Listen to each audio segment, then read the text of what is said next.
Welcome to Keith and the Girl. I'm Keith Malley. I'm Chemda. Nick Vatterott is here. Hello, Nick. Hi, everybody. Everybody Hello. loves you, Nick, right? And I love everybody. Who doesn't like you? Oh, only 145 people do. Okay. Oh, you do read comments. Okay. Yeah, I read them comments, I write them down, and then I attack them with one of my several fake social media handles. Nick's a great comedian. His latest album you can get, it's called Disingenuous. How is life in general, Nick? You know, it's going good. I'm trying to get back out into the world. I just found out the pandemic was over a few weeks ago. No one told me. That's sort of a catch-22 about, staying inside, locking down, excluding yourself from society. You don't find out when it's all started back up again. I feel like people didn't want to tell me. I feel like this is some sort of prank. You're somebody running around. What's that? Didn't get invited to a Super Bowl? No, I thought they were done. I didn't think they were doing anything anymore. I've just been in my studio bunker since like 2020. But now I looked out the window a few weeks ago. I saw people were out there again, so I'm getting back out there. It's great. You dating?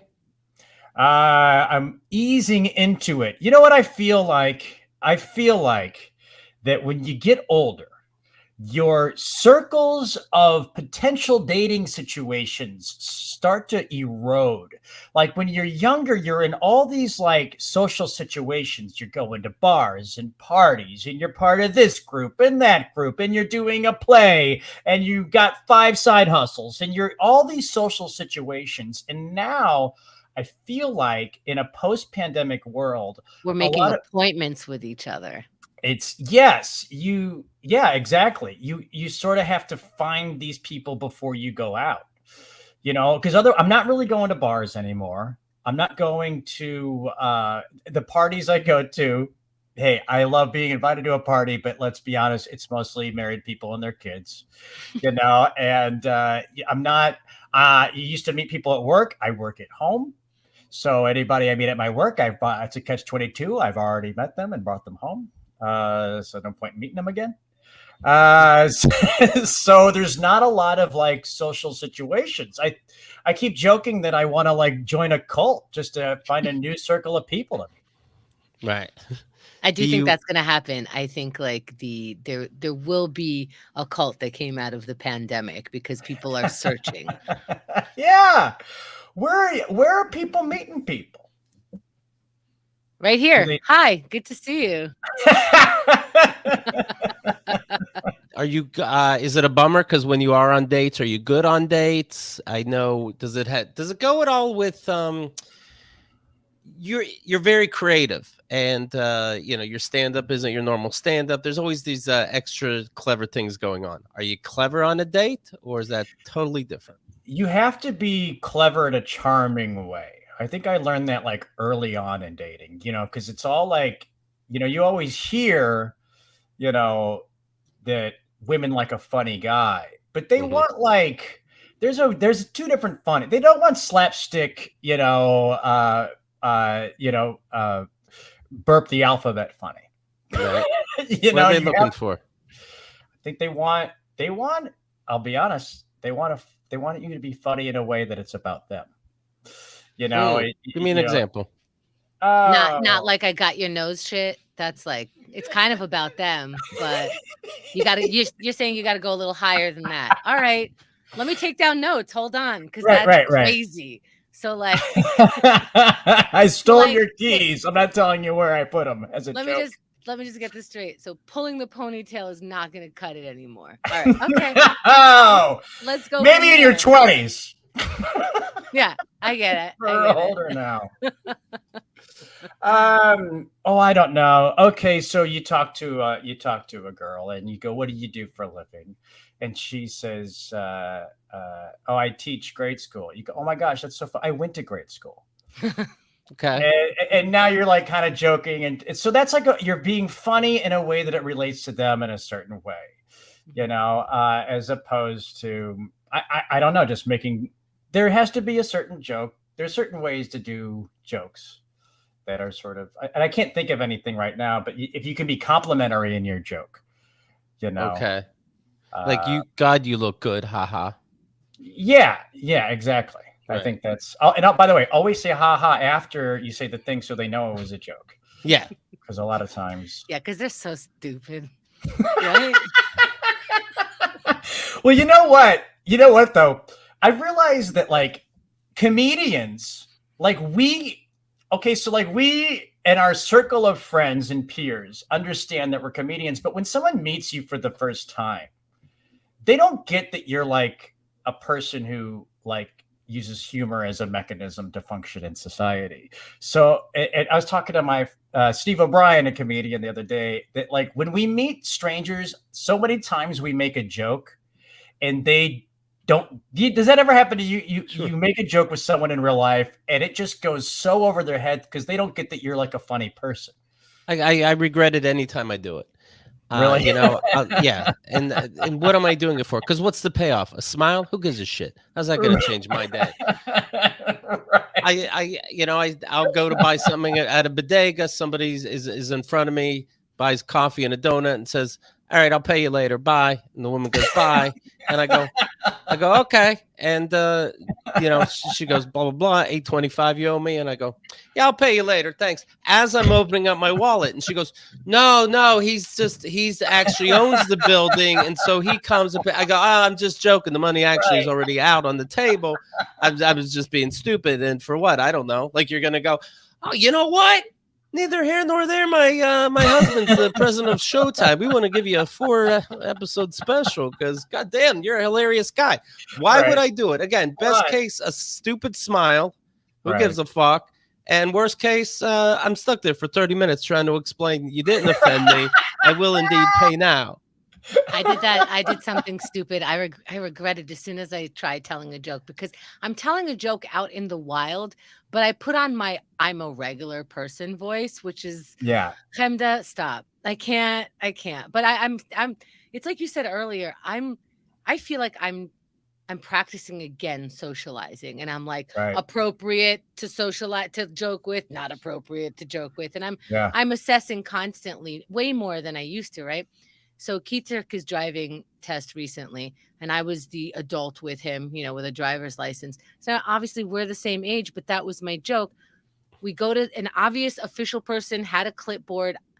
I go, I got a nervous child here for his test. And I'm like, and she goes, "Okay, well, I'm going to be the one who's, we realize she's going to be the one who's going to be marking him and going with him on the test." And I'm like, did I just tell the person he's testing with that he's nervous? And because I needed to tell a joke, because like that was my way of going like, this is just a regular day, I feel regular, you're regular, and we're all peers if you think about it. Regular Joe here. Where's the water fountain? Just like shut up. Just shut up. Yeah. I guess you're right too. Like, what are we trying to win out of it? But I don't know. But that's before we got into comedy, we were just goofballs. We goofed around with people. That's how we function. Also, we see like it helps to be charming in some places. I just don't think people want any charm anymore. They don't want to be, I don't know. It's just I have the clipboard. You should be sitting over there already. The efficiency is winning over the charm. So why try? It's the charm. It's a beautiful weapon if it can be executed perfectly. Yeah, you just have to add "ha ha." I forgot to say "ha ha." Point to your mouth. I am laughing. I have a nervous kid here. I should slap my knee. That's how you know. It's funny. I used to do this thing. I had to talk about an odd job I had in Chicago. One of the odd jobs I had for one point is that they were doing this thing called America's Hottest Mom. Okay. And my job was to recruit people for this like odd reality show. Okay. And the first day I did it was terrible. It was me walking up and down Michigan Avenue in Chicago and asking women if I was like, "Hey, would you want to audition for America's Hottest Mom. And I almost got slapped so many times because they were like, I didn't get that it was like insulting to assume someone could have a child, but people took that as like I was calling them old. And I got that after the first day. Hold up. Did you also grow a mustache and look like you? Why are they sending you out for this job? I mean, I know it's weird to say because then it is no offense, but hey, would you like to audition to see if you're the hottest? Like, I know. Where do I give you my phone number, please? Yes. What a great new approach. This is fantastic. It's a behind the scenes thing, and I felt really bad because I didn't find this out till like later on that this was all some sort of there was like a pharmaceutical company. It's called Restylane or some sort of like it's a thing you put in your face to make yourself look younger, and this was their sort of marketing campaign to like get all these people to go there under the guise of a reality show, which turned out just to be a big advertisement for their like cosmetic injections or whatever, which I didn't understand that until like after it all happened. And I felt so, but it's like, this was like a Craigslist ad. And the reason they got me, cause I was willing to do it for like $10 an hour or whatever, like awful money they decided to pay. But day 2, I approached women. I said this. I go, hi, I'm sorry. You're probably way too young for this, but we're looking for people for America's Hottest Mom. And I tell you what, not only did I get more people to sign up for it, one woman hugged me. She goes, oh my gosh. She goes, you had me at you're probably too young for this. It really like it changed how I framed it, that they went from being insulted to complimented just on that tiny little like adjustment. And I think that was like a charm thing, if you compliment somebody as you're doing it, it gains you a lot of it just tells you like the desperation of a compliment, and then it's like unfortunately when some people hear this, they rethink bringing back you should smile a little bit. Like, no, this is, please do not be confused by this anecdote by Nick Vatterott. Right. You should try that technique in like regular dates. Like, should we get dessert? You're probably too young for that. You're probably too thin for dessert. You probably never have dessert. You're probably always working out all the time, and you probably have brain surgery tomorrow because you're so smart. You probably are doing brain surgery on the side of your other job. Yes, but let's not forget to put "ha ha" at the end of all of these sentences. It really drives it home. You want to like really charm the pants off of everyone. Ha ha. Well, haha and LOL has so been ruined, right? It used to mean you had me laughing over here. Right. Now it means I hope the innocuous statement that I just said isn't taken as violent hostility. LOL. It literally is. It's like saying, I mean, yeah, that's too much. LOL. Like, what are them? What? I'm not hostile. The Chat GPT thing, I don't know if you've been watching this at all, but that journalist interacted with Chat GPT and it kept putting like an LOL and an emoticon after all that stuff. And I think it learned from human discourse on the internet that you put that as to not be a threat. Well, what's interesting is that we are discovering and learning that the younger folks, the newer generations, are upset when you put periods at the end of sentences. That's seen as hostile. And I think maybe it's because you're not putting ha ha. So we changed, like, instead of just putting a period going, that's the end of the statement, don't worry about after this, we went no period, LOL. So like it's not just like the cushiest fall. We have to put a mattress or a couple underneath it also with the LOL and the haha. But I guess that's how you make sure that your texts don't go off with the wrong tone that people are reading into it with the haha every time. A grown adult told me that when we were dating, and she said, "Are you mad at me?" I'm like, "What?" Well, all your sentences in text end in periods. She's my age. Fuck off. Sorry. I mean, fuck off. I don't want to scare you. I always end every sentence as a question. Right. So it's less aggressive. And everybody likes questions. Yeah. Everyone likes questions. It's about you again, whatever I say. Don't I want to hear what you have to say? Yes.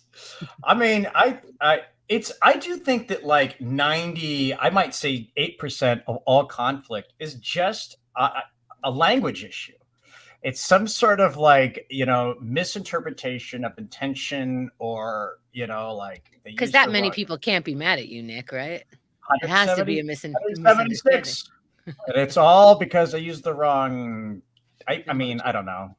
I use big caps in real life. Is that I scream at people, I love you, and they take that as an aggressive. No, I really think, I don't know, man. Did you watch this whole like Dilbert thing that happened last week? Yeah, the guy, the creator of Dilbert said that some black people don't like white people. Well, that's a hate crime that's a hate group to me. White people, we shouldn't support them anymore.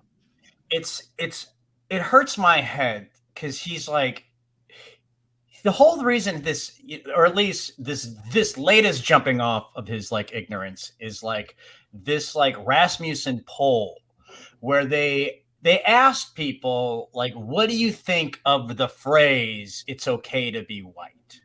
Okay, and a lot of people don't like that phrase. It's like saying all lives matter. It's like sort of like it's. But they're not, but then people misinterpret that as these people answered that they don't like black people. And that's not what the poll was about. But this is how the Dilbert guy interprets the poll. Why are we muddying this as if it's like an existential question? You know what I mean? Like it's not that deep. And that's what I think he was trying to turn it into, some fake deep thing instead of like just stay. You didn't even have to say anything. Nobody asked you anything. I don't get why he's so, well, I think I do want to know why he's so mad. He's so mad because like these people try to bamboozle him into thinking the world's worse than it really is, Chris L has a point. Boomer racism is pretty cringe. Yeah. It's like, but I want to know, why are they so mad? Why are they so racist? Why are they, and I think they're just like being fed these like bad communication things, like maybe he snapped. Maybe he finally read his comics over the years, and he's like, this is what I've been writing. This is my life's work. Who's this guy? Yeah. I hate the coffee. The coffee wasn't refilled again. What the fuck am I even telling people? I've made the same coffee joke for 30 years in a row. Right. I can't stand it anymore. I'm going to take it out on a group of people instead. Jesus. I saw that there's a song out in President Trump's honor. He's running again. I didn't mean to confuse people. He is not the president indeed right now. But people that are in prison for the January 6th insurrection put together a song somehow in his honor. like a terrible "We Are the World," like a reverse "We Are the World." A new single released by a choir of men who are in prison for their participation in the U.S. Capitol attack features a recording by former President Donald Trump as the backtrack. The song they is still called, like him? That's the thing. I thought they were turning on him, but this isn't going to help you. You don't understand. Trump can do things that you can't do. You're going to be, when he's not going to pardon you. And so you're going to look worse to the judge because you're not showing contempt or remorse. Rather, you're making songs. He's right though. He's right. He could stand in the middle of the street and shoot down, what was it, Fifth Avenue? Name a street, name an avenue, and he'd get away with it. This is unbelievable. Aren't these the people? Oh my God, they were following kind of his order. Oh my God. The song "Justice for All" features the incarcerated men. They refer to themselves as J6 Prison Choir. J6, of course, for January 6th. It's the Star-Spangled Banner from a jail in Washington, D.C., mixed in with Trump reciting the Pledge of Allegiance. Oh, my God. Trump recorded his part at his Mar-a-Lago home. They recorded theirs in the jail toilet for the echo. Here's a little bit of that. Here's the cult Nick was waiting for. Yeah, that's how they get you. This is the hook.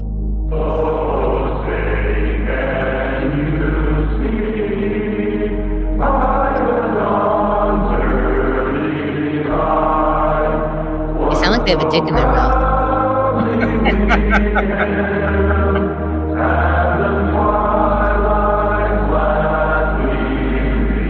Big bologna sandwiches. I pledge allegiance to the flag of the United States of America.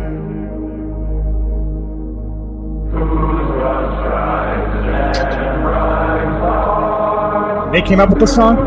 Yeah, Chris says, no, I know this one.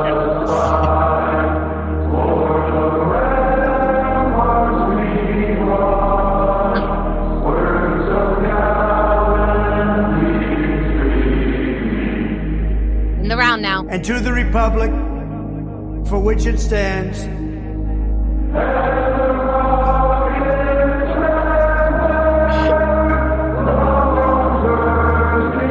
You know Trump is reading his part off of a piece of paper, too. You know, he doesn't have that memorized. Yeah. It's just,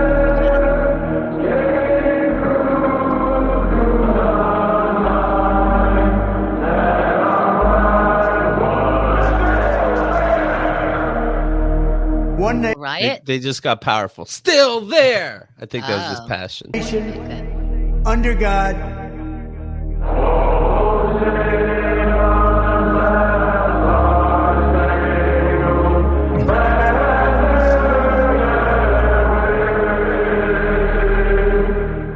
And another indivisible, one. with liberty and justice for all.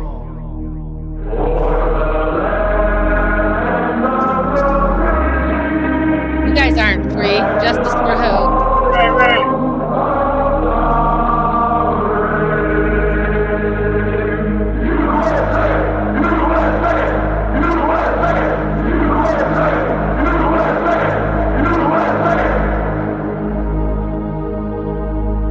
It doesn't sound scary, that USA at the end. They really made that chant a little scary. The whole thing is scary. The whole thing here is scary, sure. Yeah. Well, good for them. Gotta keep busy. I thought they wrote an original song. I was almost excited for a half second to hear an original song by them. I didn't realize they were just butchering something. Do you think somebody in the band is upset? Like, the USA was kind of buzzy. Yeah. What's Clark doing over there? Shaman Goathead guy? He's like kind of dragging on his part of the harmony. Trump has repeatedly expressed sympathy for those incarcerated for their actions on January 6th. Before announcing his third presidential campaign in November, Trump said that if he ran for re-election and won, he would, quote, very, very seriously consider full pardons for rioters. What does that even mean? Like, I don't even trust that if I was one of these rioters. I'm going to very, very seriously consider it. What? Yeah, it's really important before I give you this song if you are going to or aren't going to. Well, why don't you would have pardoned them before so they could vote for you and then you get in. But now I guess their family would vote for you so that you pardon them after you get the power. The U.S. Justice Department says that more than 985 people have been arrested for the riot. 500 defendants pleading guilty. Oof. Chris L., the wild thing is Barack's diss track response. Oh, no. Oh, no. Anna said, better this than planning more riots? ? I feel like there's probably codes in that song I just played. Oh, right. Yeah. You just did a trigger and a bunch of people are doing that. What do they call it? Manchurian candidate thing where they're now marching towards their respective government office. I just told people what day they're going to knock over the Washington Monument. It is like a cult, though. It is so weird. Like, the thing that there's a lot of things in religion that I think are very beautiful and great. But then there's also these other parts of it that are like these weird, like, ways to trick people, into like being like the proof. Like, they don't have any evidence of the religion being real outside of like the prediction that naysayers are going to question the validity of the religion. And so when it happens, they go, Jesus said you would question it. And it's like, well, and I feel like with the whole Trump thing, it is sort of the same thing, with the whole election rigging thing. Is like they're going to say it's rigged. And so when we say it's rigged, they're going to say it's not rigged. And so they go, it's not rigged. We knew you were going to say that. And it's crazy when the Murdoch thing happens this past week, where Fox News' kingpin comes out and says, yeah, we lied about the whole thing. And it's still not enough for these people in jail to question. Nick, to be clear, is saying how the Dominion, the company that makes the voting booths, is suing Fox News for at least $1.5 billion for saying that it was rigged and that these machines were rigged. And they have, because everybody leaves a paper trail, they have all these people in the behind the scenes saying like, okay, but are we lying anyway and saying it did happen? And people are saying yes. Powerful names. I mean, like Tucker Carlson and Laura Ingraham or whatever, they have their text messages. This isn't just like, right. It's names you would know. Yeah. Yes. And that's still not enough for them to be like, should I question? Right. They still but it's fun to be included in a choir, It's so no one's ever asked me to be in a choir, See? Oh, well. The actor Tom Sizemore passed away, 61 years old. You would know him to see him, Chemda. Do you remember Tom Sizemore? Yes. Saving Private Ryan, right? Correct. I just saw that. And I didn't know that the Apples guy was Private Ryan. Like, that was a fun surprise at the end of the movie. Yeah, I know him. I remember him. He always seems like he's joking, but he's saying something serious. Like, that's his acting style to me. Saving Private Ryan, Natural Born Killers, Heat, and then, Celebrity Rehab, Sober House, then movies like Monster Hunters and Nazi Overlord. He was up there for sure. And then, of course, it was drugs. I have to assume the death is because of drugs, too. He was also in a movie called Born Killers, unlike Natural Born Killers. Born Killers, and he was kicked off the set because they said he sexually molested an 11-year-old. This is true? This is true. He denied it. But then they had him back on the set later to do some redos. How? Hold on. When they accused him for it, did they say "ha ha" after the accusation? No. They seemed very serious. That's the thing. He didn't say "ha." So it seems they were very serious, but you can't ruin the movie. I could use a quick. Now that the girl's not there anymore, I could use a redo. Well, what they did was they were like, "Hey, you got to leave. You molested a child," and they hit send. And then months later, when they needed the next scene, they texted a quick "ha ha." And then they were like, "Oh shit, my text didn't go through until just now, haha. We need to reshoot, haha. Can you be in tomorrow by 5:30 a.m., haha." It'll just be us, but if somebody else is there, don't rape them, haha. And they left all this out of the report. Yeah. Well, I mean, it's more about, it's still about his death. Well, haha is like off the record, so you don't want to find that in the report. Yeah. Does it ever bother you when you get like a message from somebody and they write LOL or haha at the end, but it like really doesn't fit at all? Is there something else you're trying to tell me? That to me figures out like, oh, I don't take you seriously. You are too young for me to hang out with 53-year-old. I don't care that you're older than me. If you end with haha, LOL, and it makes no sense to me, I'm like, oh, you don't communicate. Haha. Okay. Tom Sizemore was in that porn video, if you remember. He had like at least 3 prostitutes in his building, in his apartment. Is it the I Need Faces guy? Yeah, it's him. Oh, that's why I know him so well. Okay, go. I Need Faces. He's trying to fuck these chicks, and by that I mean they would rather just do drugs and talk. They really don't want to fuck them. And so he's like, if you just shut up, okay, listen to this. Just grab my dick, shut up for 2 literal minutes. I'll give you $10,000 right now. Just shut the fuck up. Oh yeah, that's talking. Just shut the fuck up and I would give you $10,000. Well, I don't know. Let's just have fun. You're ruining it. So then eventually he's able to have somebody, I don't know I think he's just jerking off and they're just showing ass and tits. Then he goes, give me faces. I need faces. Give me faces. And he wants to come on faces. But nobody gave him face. No one gave him faces. They're prostitutes. They wouldn't give him face. Even to just like look at him. She wouldn't even look. These women wouldn't even look at him, even if that was enough to get him off. I remember watching him, and I don't think we had phones to be scrolling on at the time, but it's as if you could probably like superimpose phones in their hand, and this scene will make sense.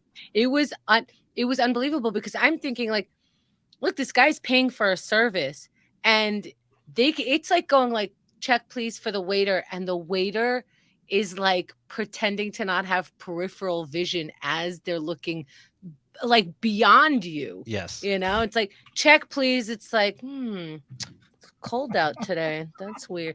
That's how he was offering $10,000 and they were playing the I'm not touching you game. That was so crazy. He's like, $10,000 if you just shut up. Does this count? Shut the fuck. Okay, we're not talking now, but you just okay, starting now. Like how my brothers dealt with like if I wanted my brother's food, I'd be like, I'd lick my hand and put it on their food and be like, you don't want to eat it now. Like, why are you doing this? There's not enough vaudeville bits in porn. I've always said that. And that's a very funny vaudeville thing. This is a real porn he did?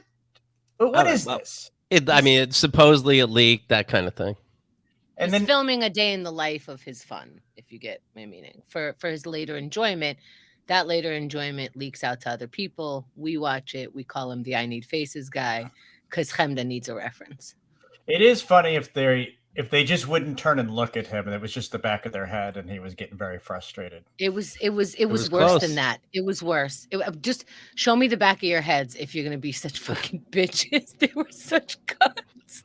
It was amazing. I love him. That is your employer. That's like your boss going, did you get the numbers in? We're on deadline. And you're like, so like starting now? Like, what? These girls are hilarious. I remember him in Celebrity Rehab, Sober House. There's a show called Shooting Sizemore. I think like 6 episodes, him trying to get his life back together. But you never come off looking good in those. Never has anybody come off looking good. They always still have their problem because their problem was so fucking big it required a TV show. That's a big problem. Never mind, you're not going to fix this huge big problem being on TV. Hey, you got to learn how to control your ego. Here's 5 cameras on your face. Okay, every little thing you do, we're interested in, but you're no better than anybody else. Okay, keep that in mind. And when you're not acting like an addict freak, like people want to see, you're boring, and you won't get more work. You just got work because of the way that you behave shitty, and you won't get camera time if you only say boring things. You'll get camera time if you're Gary Busey and you believe that you're one of the people who are actually working here, where you're so deep into your delusion that you think you need keys to the place. That'll get you airtime. That'll check your ego. You had who was it? Danny Bonaducci. Obviously, the show wasn't good for him, but I loved it. He got a spin-off from it. And he Bonaducci would like it's not like I'll just have I'll have dinner with my family, on VH1 is like or you could tell the bartender that that you're going to order cranberry juice, but every time you do, make it with vodka. You could do that. Okay, I'll do that if you want. Yeah, that'd be better to pay you than dinner with your family. But they say it different. They say it different because they know that they already wrote the script, even though it's quote reality TV, and they need you to hit some marks. So they'll go like, they know it's boring. They know it's not going somewhere. They need a controversy. They need something to twist in the thing. So they won't be like, maybe tell the waiter to put vodka in your drink. They'll be like, hey, you ever do this? And wouldn't it be funny if you say put vodka in the drink? And you go like, oh yeah, that would be funny. And they go like, so should you do it so that we could have a funny moment? And then you go to do it and they go like, but can you say it like this? Because they need a clean edit. And so it's just and like, then I can add the tubas to it after and gold. Wow. They're like, oh, okay, but my wife's gonna see that because the club's so packed. Don't worry, there's a bartender that'll find you immediately. Promise.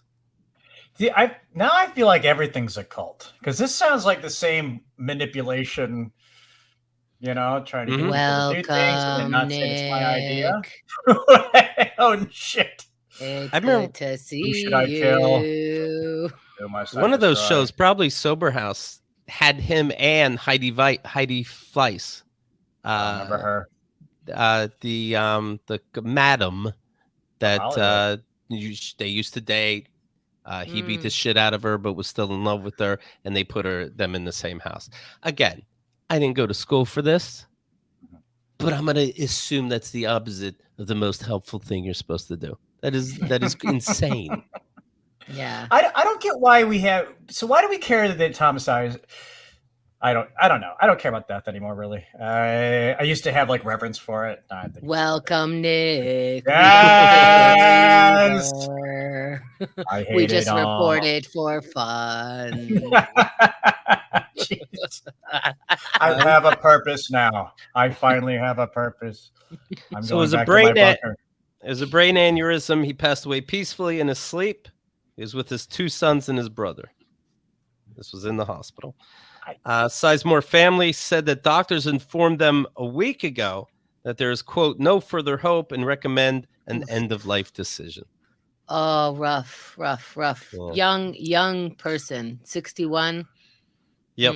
Yeah. And had, when you have access to potentially a life of your body could be taken care of and your mind could be, pursue whatever it wants, and addiction is addiction. Tom Sizemore dying. I did not have that on my 2023 bingo card. I feel like we've sort of tapered off as far as the crazy things happening since 2020. Right. Like the fact that this is a story is like, who gives a shit? The guy was piece of shit. He fucking died. Who cares? We got nothing. Nothing's interesting to Nick anymore. You got to beat a pandemic to make life interesting. Let's go. Let's go. Yeah, I'm ready for round 2. Pandemic, avian flu version. But isn't it good now? People might not know Tom Sizemore was a piece of shit. They might have been feeling bad for him, and now. But he's dead. Because there's the best time for everyone to find out for him. Right. No better time than when I can't get any sort of retribution or hate for it. Hate them while they're alive. That's what I say. We'll say that again.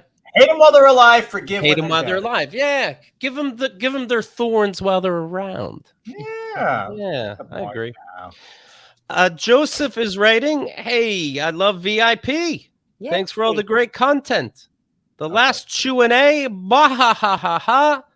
Fucking dying, the entire thing, but especially the spatula rant. Looking forward to another great year, Joseph Frakes. Here's what happened. Pro or against spatula? Oh my God, you're getting it. Okay, go ahead. Let's see what Nick says. Okay, here we go. This was a while ago, but my girlfriend was cooking with a spatula, cheap plastic. I don't even know why they sell them, dollar spatulas, and it melted onto her hand. Yeah. She called me, and I said, get some burn cream. And Candace says, she didn't ask you for help, though. And I said, then what the fuck would she want? She doesn't get the burn cream. I know that's but complains how much it hurts her. Then ended up calling a relative who said, go to the hospital. Oh, wow. She listened. I said, you could go to the hospital, too. I said, either one. Hospital's right by her. And then she went to the hospital and then said, see, and the hospital said you shouldn't use burn cream. And I'm like, well, sure, you should go to a hospital, but nothing would have happened bad to you if you used burn cream once. What is Hemda doesn't think you're supposed to, I guess, give unsolicited advice, which is I all I would want. You got okay. That's all you would want. Now, yes, a human goddamn being. Hold on, I was a little sarcastic, so I'd like to reply, jury. Correct. Okay. Yeah, that's what. If you have the answer to somebody's problem, you just keep it to yourself like a fucking weirdo. I'll wait until you ask about your hand being on fucking fire. And I yield the rest of my time to Hemda. Okay. You were out of time, first of all. You went 10 Counterpoint. seconds past it, but that's fine. I was just addressed again. Okay, so You get 10 more seconds. thank you. You get 10 extra seconds for your plan. Okay, no. So here's why I jumped in with something similar to what Keith is saying I did. He is complaining that his girlfriend didn't heed his cautions and didn't respond exactly like he suggested. Exactly. And his exactly like girl, he suggested. Excuse me. No, I just make sure people heard that. It's something you said, so I'd like to make sure it was registered. My audience can hear well, and they have and know where the rewind button is. Okay, don't worry about making sure someone can hear you. Okay. We can all hear you. You are speaking into a microphone. Thank you. Now that we got that cleared up, where was I? Here we go. No, I'm actually asking where was I? Okay, so he's saying it didn't work for him. She didn't do what he said, and she said that's not what I wanted, basically. And so I said, why don't you? She's calling you, right? Which means her hand is not on fire. It's not an emergency. Because if it is, you should say, hang up and call 911. Because as far as I understand, Keith is not a doctor. And if my hand was burning and I called Keith, it's because I'm not having an emergency. No one calling Keith needs to know, hey, Keith, should I go to the hospital? If you have time to call Keith, you're fine, right? So call me. So if you call me and you say how much it burns on your hand, I just go, that must hurt then, because you said it does. Yeah. Yeah. Can I give my response of how it should have been handled? Yes, thank you. Sure. Should have been charming about it. Say she looks. You know. I don't know what's hotter, you, honey, or your hand. Yep. There you go. Click. Spancher was almost as hot as you are. Hello, LOL, ha ha, but not ha ha. Being serious. Yeah, this is some. I don't know. I know we've talked about this before. Maybe I'm just really hoping there'll be an answer, but I don't think there can be to my satisfaction. When you have the solution to somebody's problem, how don't you let them know? That I wouldn't know where the fucking line is then. That, you know what I mean? Isn't this there was that great sketch that was on the internet for a while. I'm sure it still is. But it was the woman had the screw or nail in her head. Right. And she goes up to her boyfriend and she's like, my head hurts. And he's like, well, you have a nail in your head. You should take the nail out. And she's like, why are you always trying to solve my problems? Right. You know, and it's all about, she's like, and it's this idea of, I think every guy like saw that video and it was very funny, but they were like, oh yes, I guess I am just supposed to listen and be like, this is terrible for you. And I'm sorry that you're going through this right now. And it could last an hour or 3 literal minutes with burn cream, or maybe you were stuck there for years. But anyways, I'm sorry this happened to you. Right. Well, because you're making fun of the actual answers that we keep telling you we want to hear. Yeah, I'm hoping it makes sense somehow. It makes no fucking sense. I get it. So, okay, let's go back to the silly one where she's got a screw in her head and you give her their fantastic non-doctor advice. You have no medical license to take it out. Now, maybe we should put a second one in. I mean, I don't know. I'm not a doctor. You're not. The only thing that was keeping all of that stuff in her head has now been removed by a non-medical professional. Now she's leaking out and she's dead. Or what? Oh my God. Yeah. Your advice is so fucking great. I want to hear what you saw in Dilbert. In this made-up scenario that you're the hero, how about a made-up scenario where, oops, you gave bad advice because that's not what I was calling you about. But it's not bad advice. So then what? You know? But it's not. And I'm not talking about let's start amputating things. I'm saying you might not know about burn cream. It is 1 block away from you right now. I can bring it to you. Or what I recommend, because I've had burns before, is you get it right now because it can help right now. Now, what I recommend, because this hasn't worked for you before, is taking the pause that you keep getting asked to pause. Guys keep going, how come I keep banging on this and the wall breaks? And women keep going, stop banging on it. See where you need to apply the hammer. And then ask me if I want you to bang on my wall. We keep saying this, and you go, but I don't know what doesn't work for you. And I'm like, well, you're not asking. You're not asking. Well, I don't know what the fuck you're saying, and that's because you're not listening. I'm genuinely. I listened. I hear you go, that doesn't work. It doesn't make sense because. Did you call me for advice? Because this is what it feels like. I don't know what that means, but it sounds. But your face was real assholey, so I get what you're saying. He can't say bitch anymore, so he had to come up with assholey. It's tough. I did. Because sometimes they do want help. You know that. So what the fuck? It's not a everybody can take care of themselves thing. Sometimes you do want help, and sometimes you don't. But you did in this case also because you called another member of your family, but you called me first. For what? What the fuck? I mean, it's not always the one thing where they don't want help. You want the answer because you seem like you're asking. If you're asking, let me say this. Oh, there's a secret answer. I just didn't say the right things. Okay, I would like it, please. Okay, if you're if I'm talking to a boyfriend, if I'm calling a boyfriend about an issue, and it's about taxes and he's not an accountant, I'm calling for emotional help. If I'm calling my boyfriend for a medical issue and he's not a doctor, I am calling for emotional support. If I'm calling my boyfriend for some muscle ache and he has nothing to do, whatever it is, I'm calling for emotional help. You do not have to solve my problems. The emotional help is listening, is going, what can I do for you? Oh no, does that hurt? How do you feel? What's the next question? We know it hurts. Literally saying this every time we call you. We say, I would have called a doctor if I needed your medical profession. You are not a medical professional. I promise you, I know who to call. It's not just because you're on my speed dial. Because so is 911. Makes no fucking sense to me.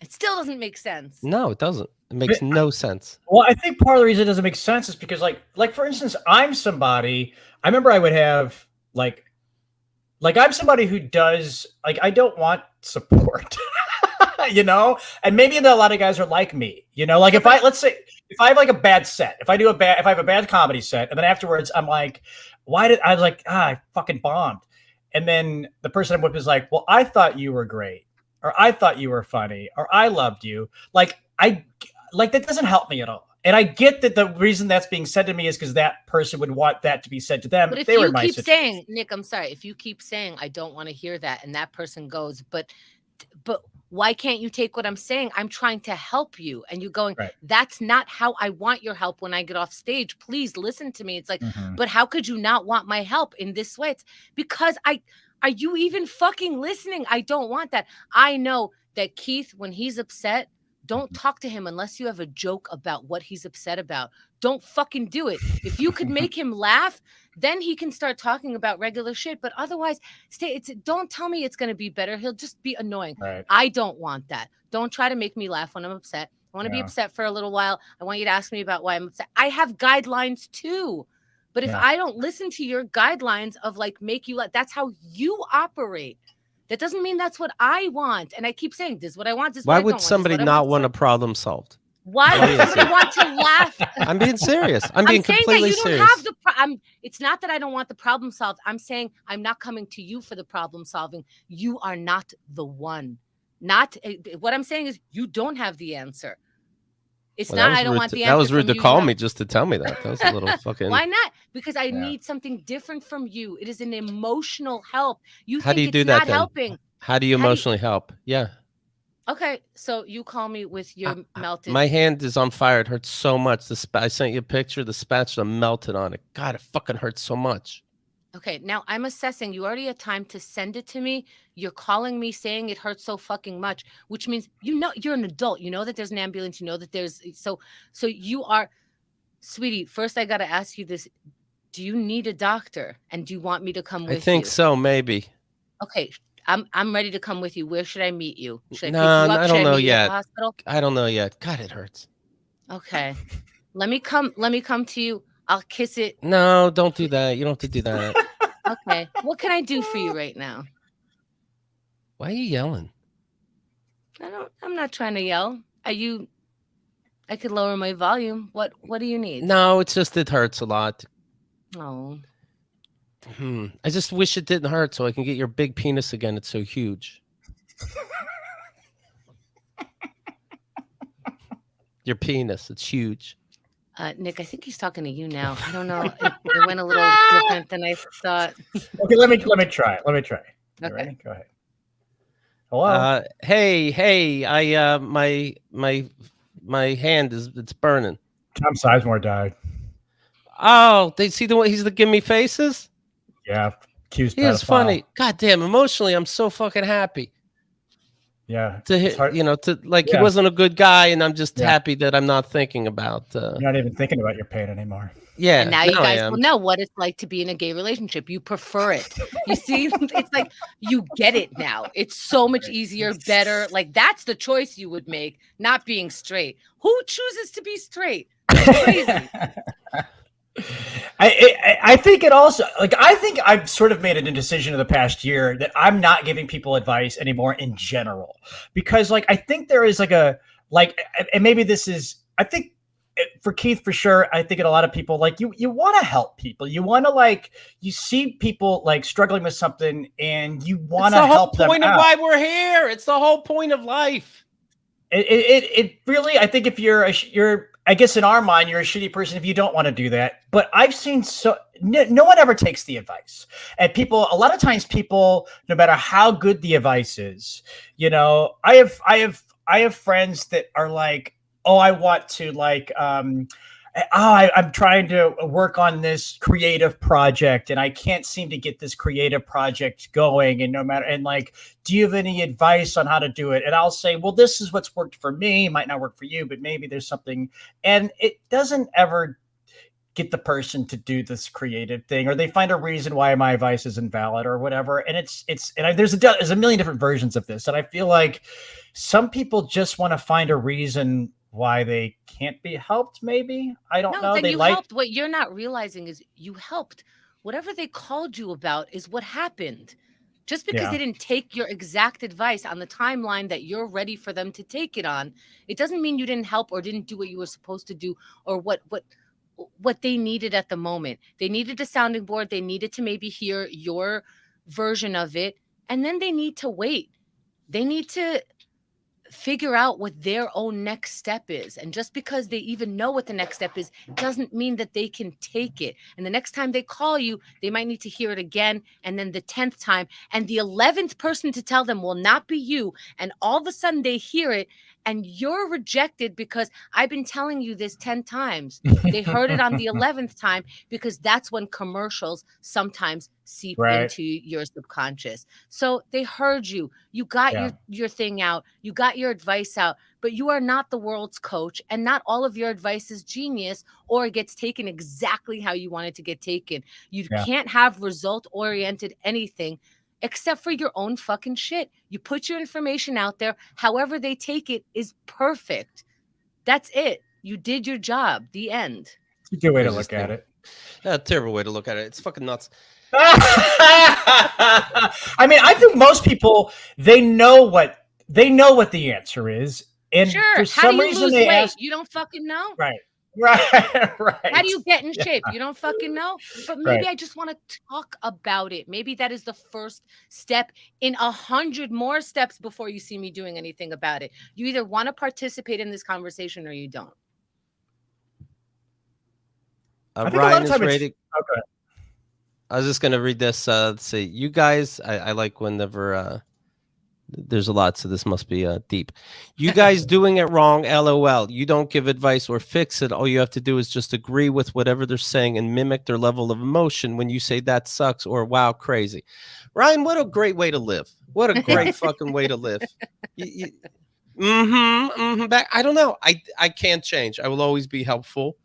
Because where would you stop? If I see her, let's say I'm making this up, but if I see Kyle working on her driver's license or something, and I see the right button and she's not clicking it, am I an asshole to tell her? She didn't ask. So where does it end? You help somebody as often as you can. What the fuck is going on? I do like it. That sucks, though. I feel like sometimes I'll complain about something, and I'm a comedian, so it's been reinforced. If I'm funny about it, then I'll get some sort of like, it triggers some sort of need to want to do it again. And then so I'll complain about something, and sometimes I'll get like, oh, I can't believe that this waiter talked to me like this. And instead of getting like, they'll be like, well, that's on you to let that bother you. Or, oh, I can't believe you won't let this thing go that happened a week ago. And I'm like, that's not what I want to hear. I just want to hear that sucks. I just want someone else going, yeah, that sucks. Yeah, that does suck. And then we moved on. Why? You don't want them to help you move on? You don't want them to help you find the clarity? You don't want them to give you advice on how to move forward in your day? Why don't you want the advice? It's right. I'll take that advice. But yeah, you just said all you want to hear is that sucks. Well, I don't want to hear that. I don't want to hear that I was the reason the waiter was mean to me. That's what I don't want to hear. I don't want to hear. I don't want to have a screw in. I don't have a screw in my head and then here go, well, it's your fault that screw's in that head. That doesn't solve anything. Ryan wrote back, oh, you're talking about people you want to help. I see. I was like, he's thinking of his wife or something. And I'm also not talking about anything so deep like feelings or whatever. I'm talking about plastic being melted on your skin. I'm not talking about how I think you should deal with somebody at work who I never met. We're talking about plastic burnt on your skin. I still don't understand why they're plastic.